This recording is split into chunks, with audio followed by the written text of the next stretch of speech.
Telangana police ఆస్పిరెంట్స్‌కు ఊహించని mind blowing update. హోంశాఖలో మొత్తం 7,000 ఉద్యోగాల భర్తీకి ప్రభుత్వం ఆమోద ముద్ర వేసింది. నిన్న మనం చూసిన 5,000 పోలీస్ శాఖ పోస్టుల జీవో కాకుండా ఈరోజు ఈనాడు పేపర్ ప్రకటన ప్రకారం మరో 2,000 ఎక్స్ట్రా పోస్టుల భర్తీకి ఉత్తర్వులు రాబోతున్నాయి. ఈ అదనపు పోస్టులు ఎక్కడ ఉన్నాయి అంటే స్పెషల్ ప్రొటెక్షన్ ఫోర్స్, జైళ్ల శాఖ మరియు అగ్నిమాపక శాఖలో ఈ కొలువులు ఉండనున్నాయి.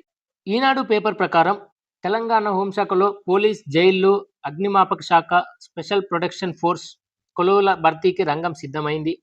దాదాపు 7,000 పోస్టుల భర్తీకి ప్రభుత్వం ఆమోద ముద్ర వేసింది.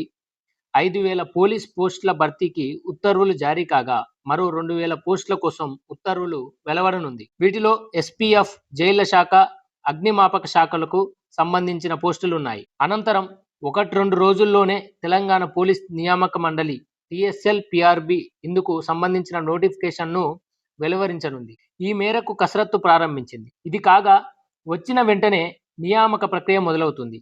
ప్రత్యేక రాష్ట్రం ఏర్పడిన తర్వాత తొలిసారిగా 2015 చివరి రోజున 9,281 పోస్టుల భర్తీకి నోటిఫికేషన్ జారీ అయింది.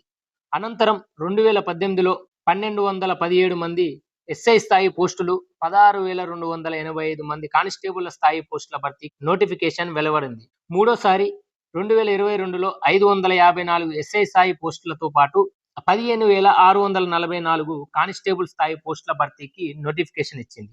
తాజా నోటిఫికేషన్ 4వది. హోంశాఖ కొలువుల భర్తీకి కొద్ది రోజులుగా ఆందోళనలు జరుగుతున్న నేపథ్యంలో తాజా పరిణామం ప్రాధాన్యం సంతరించుకుంది. కాబట్టి కాంపిటీషన్ పెరగకముందే ఇప్పుడే మీ ప్రిపరేషన్ స్పీడప్ చేయండి. ఇలాంటి ఫాస్ట్ అండ్ జెన్యూన్ అప్డేట్స్ కోసం ఇప్పుడే మన కోర్ స్టెప్స్ ఎడ్యుకేషన్ ఛానల్ను సబ్స్క్రైబ్ చేసుకోండి. ఈ వీడియోను మీ ఫ్రెండ్స్తో షేర్ చేయండి.